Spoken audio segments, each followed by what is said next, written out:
Hello guys, welcome in chemistry classes पर संजय पांडे। पिछले video में हम लोगों ने एलिवेशन बॉइलिंग पॉइंट पे मतलब उसका फार्मूला डिराइव किया था और उस पर न्यूमेरिकल सॉल्व किए थे। इस वीडियो में हम लोग अगला जो कोलिगेटिव प्रॉपर्टी है डिप्रेशन इन फ्रीजिंग पॉइंट वो पढ़ेंगे कि डिप्रेशन इन फ्रीजिंग पॉइंट क्या होता है और इसको हम कैसे कैलकुलेट करते हैं।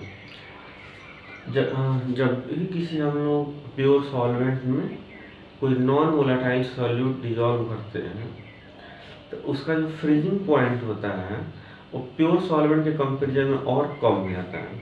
जैसे फॉर एग्जांपल वाटर है, प्योर वाटर, इसमें तो इसका जो फ्रीजिंग पॉइंट होगा वो होता है 0 डिग्री सेल्सियस, या जिसे हम लोग केल्विन में कहते हैं 273.15 केल्विन।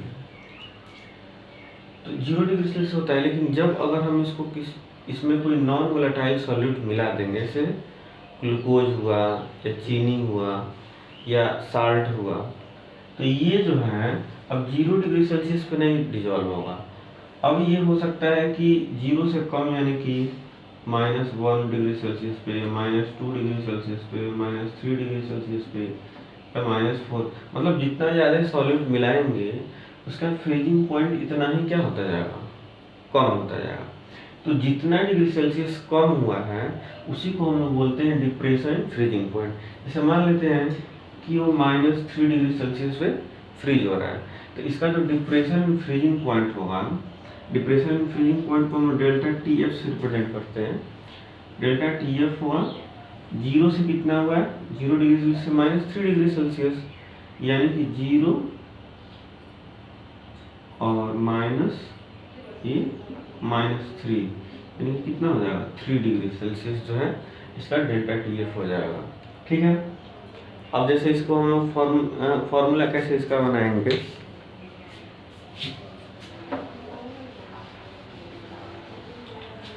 मान लेते हैं कोई प्योर लिक्विड है, उसका जो फ्रीजिंग पॉइंट है वो है TF नॉट। ये है किसका, प्योर लिक्विड का freezing point of pure component. और जब उसमें कोई नॉन वोलेटाइल सॉल्यूट मिला दिए तो उसका फ्रीजिंग पॉइंट जो हो गया वो है TF, यानी कि फ्रीजिंग पॉइंट ऑफ सॉल्यूशन। तो जो हमारा डिप्रेशन इन फ्रीजिंग पॉइंट होगा, depression in freezing point delta TF ये होगा हमारा क्या, कौन सा इसमें से अधिक होगा, TF नॉट और TF में से, तो TF नॉट जो है वो अधिक होगा TF से, तो ये हो जाएगा हमारा T not F minus TF। ठीक है। इसके बाद हम लोग पढ़ लेते हैं कि जैसे सॉल्यूट कितना ज़्यादा मिलाएंगे तो कितना कम होगा, उसको हम लोग मैथमेटिकल फॉर्मूला। ठीक है। तो एक्सपेरिमेंट के बेसिस पे ये देखा गया है कि जो डिप्रेशन इन फ्रीजिंग पॉइंट है डायरेक्टली प्रोपोर्शनल होता है सॉल्यूशन में कितना सॉल्यूट डिजॉल्व है, यानी कि उसकी मोलैलिटी पे। Delta TF is directly proportional to M, ये जो है मोलैलिटी है। तो जब प्रोपोर्शनलिटी साइन हटाते हैं तो delta TF is equal to KF into molality हो जाता है। ठीक है। ये जो है हमारा इसका फार्मूला हो गया। मोलैलिटी का हम फार्मूला रख देंगे तो delta TF is equal to KF into W अपन में M कैपिटल W। ये जो स्मॉल w है ये मास ऑफ सॉल्यूट है इन ग्राम, और ये ms जो है ये है सॉल्यूट का मोलर मास, और कैपिटल W जो है इस सॉल्वेंट का वेट है kg में। अगर इसको हमको ग्राम में लिखना है तो इसमें हम 1000 से मल्टीप्लाई कर लेंगे, ये जो है kg में हमको लिखना है। ठीक है। ये इसका फार्मूला हो गया। अब इसका कोई एग्जाम्पल हम मतलब पढ़ लेते हैं। जैसे जो आइस बनाया जाता है कमर्शियल पर्पज से, तो उसको बनाने के लिए उसमें नमक का यूज किया जाता है, यानी कि बर्फ जमाने के लिए उसमें पहले नमक मिलाया जाता है पानी में और तब जाकर उसको फ्रीज किया जाता है। तो उसका बेनिफिट क्या होता है कि जैसे वो नमक ऐसा नहीं है कि वो मतलब देर से गलेगा, वो तो इस नमक से भी सॉलिड, मतलब वो जो आइस है वो ऐसा नहीं है कि मतलब ज़्यादा देर से मेल्ट होगा।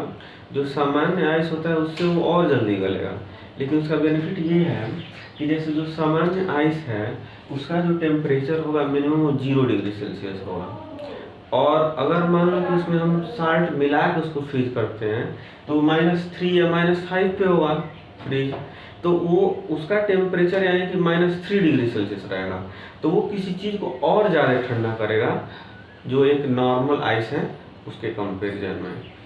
इसका मतलब यही है कि जब भी हम किसी प्योर सॉलिड में कोई नॉन वोलेटाइल सॉलिड मिलाते हैं तो उसका फ्रीजिंग पॉइंट क्या हो जाता है, डिक्रीज हो जाता है। यानी कि अगर हम पानी में नमक घुला के या ग्लूकोज या चीनी घुला के उसको हम फ्रीज करना चाहें, बर्फ में बदलना चाहें, तो हमको उसको और ज़्यादा ठंडा करना पड़ेगा।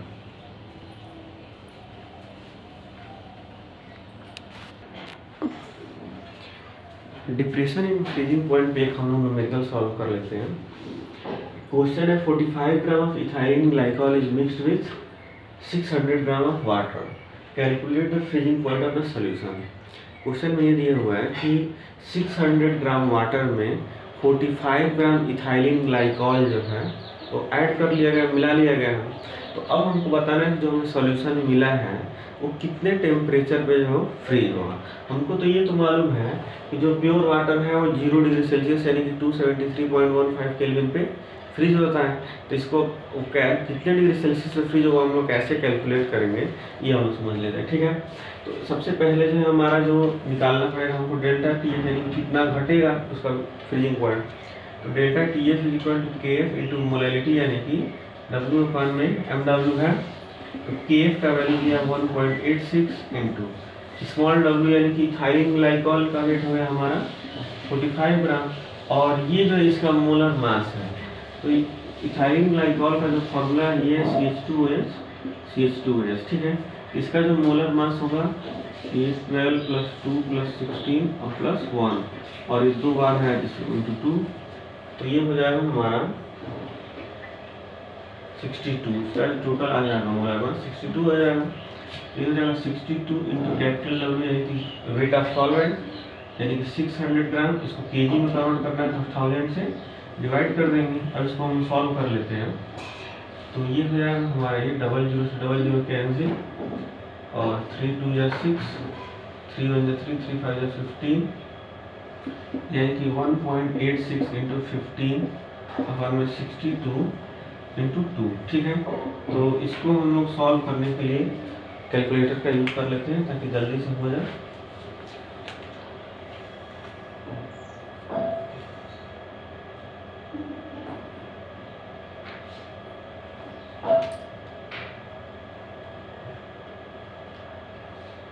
हम्म 1.86 इंटू 10 ये हो जाएगा हमारा 27.9, और ये हमें 62 into 2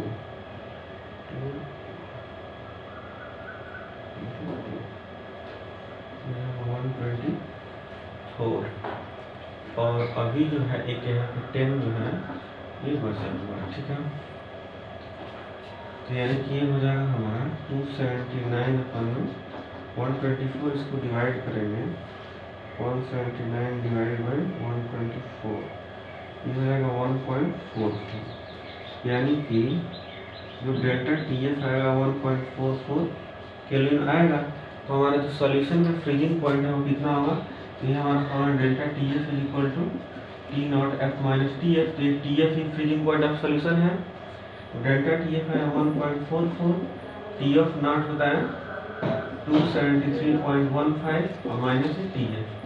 T F is equal to 273.15 minus 1.44, इसको हम लोग माइनस कर लेते हैं, 5 4 1, और यहाँ पे बचा 11 4 गया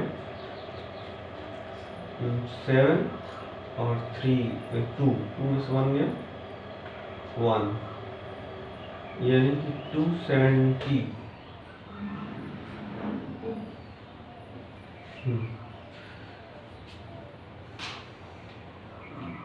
271.71 केल्विन इसका हो जाएगा, ठीक है। ये हमारा हो जाएगा सोल्यूशन का फ्रीजिंग पॉइंट।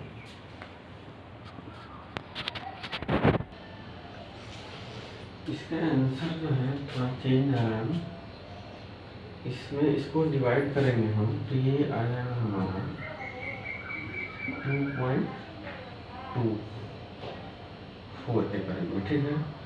तो ये हमारा डिप्रेशन इन फ्रीजिंग पॉइंट होगा। तो इसमें हम लोग यहाँ पे होगा हमारा ये 2.24 और ये आ जाएगा हमारा 5